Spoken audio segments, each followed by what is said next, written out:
वर्षों पहले एक ऋषि अपनी पुत्री के साथ रहते थे। उनकी पुत्री का नाम सुमति था। सुमति बहुत ही सुंदर और सुशील कन्या थी। ऋषि माँ दुर्गा के बहुत बड़े भक्त थे। वो प्रतिदिन माँ दुर्गा की पूजा करते और सुमति भी उनके साथ पूजा में उपस्थित रहती थी। परंतु एक दिन सुमति अपनी सहेलियों के साथ व्यस्त हो गई, जिसके कारण वह पूजा में उपस्थित नहीं रह सकी। जब सुमति ऋषि के पास पहुंची तो ऋषि उसे देखकर बहुत ही ज्यादा क्रोधित हो गए और उन्होंने क्रोधित होकर सुमति से कहा कि आज तुमने पूजा में उपस्थित न रहकर बहुत बड़ा पाप किया है और इसका तुम्हें मैं अवश्य दंड दूंगा। मैं तुम्हारा विवाह एक कोढ़ी या दरिद्र व्यक्ति के साथ करूंगा। यह सुनकर सुमति बहुत ही ज्यादा रोने लगी और अपने पिता से कहने लगी, आपका मेरे ऊपर पूरा हक है और आपकी इच्छा, आप चाहे जहाँ पर भी विवाह कर दीजिए, परंतु वही होगा जो कि मेरे भाग्य में लिखा होगा। यह सारी बातें सुनकर तो ऋषि और भी ज्यादा क्रोधित हो गए और उन्होंने कुछ समय के पश्चात अपनी पुत्री का विवाह एक कोढ़ी व्यक्ति के साथ कर दिया। अब सुमति अपने मन ही मन में सोचने लगी कि क्या वास्तव में मेरा भाग्य इतना खराब है कि मेरा विवाह एक कोढ़ी व्यक्ति के साथ हुआ है।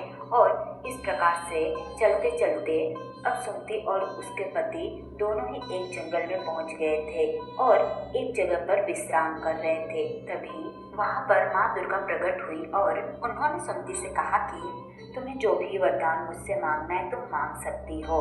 मैं तुम्हारे ऊपर बहुत ही ज्यादा प्रसन्न हूँ। ये सुनते ही सुमति माँ दुर्गा से बोलने लगी कि आप कौन हैं और आप मुझ पर क्यों प्रसन्न हैं? आखिरकार मैंने ऐसा क्या कार्य किया है? फिर माँ दुर्गा बोली कि मैं देवी दुर्गा हूँ। और साथ ही माँ दुर्गा ने सुमति को यह भी बताया कि पिछले जन्म में तुम एक गरीब व्यक्ति की पत्नी थी।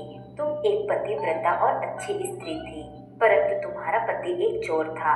एक बार वह चोरी करते हुए पकड़ा गया, परंतु उसका सजा तुम्हारे पति के साथ साथ तुम्हें भी दिया गया।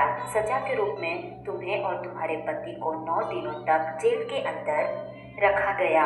इन 9 दिनों के दौरान तुमने किसी भी प्रकार के अन्न और जल का सेवन नहीं किया। यह 9 दिन नवरात्रि के 9 दिन थे। इस प्रकार से तुमने नवरात्रि का व्रत रख लिया, इसीलिए मैं तुम्हारे ऊपर बहुत ही ज्यादा प्रसन्न हूँ। तुम्हें जो चाहिए वो तुम मांग सकती हो।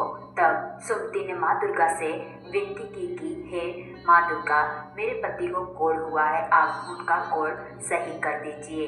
तो माँ दुर्गा ने सुमति के पति का कोढ़ सही कर दिया और वापस से सुमति से बोली कि ये तो तुम्हारे एक दिन के व्रत का फल है, परंतु इसके अलावा भी तुम और भी कुछ मांग सकती हो। तब सुमति ने माँ दुर्गा से कहा, नहीं माँ, मुझे और कुछ भी नहीं चाहिए, बस आप सदैव ही अपनी कृपा हम पर बनाए रखिएगा।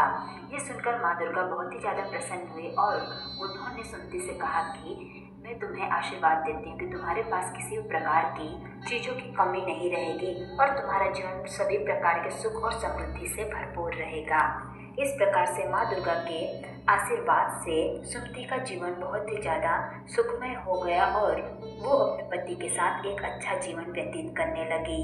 इस प्रकार से जो भी व्यक्ति नवरात्रि का व्रत करता है, माँ दुर्गा सदैव ही उन पर अपनी कृपा बनाए रखती हैं और उनकी सदैव ही मदद करती हैं।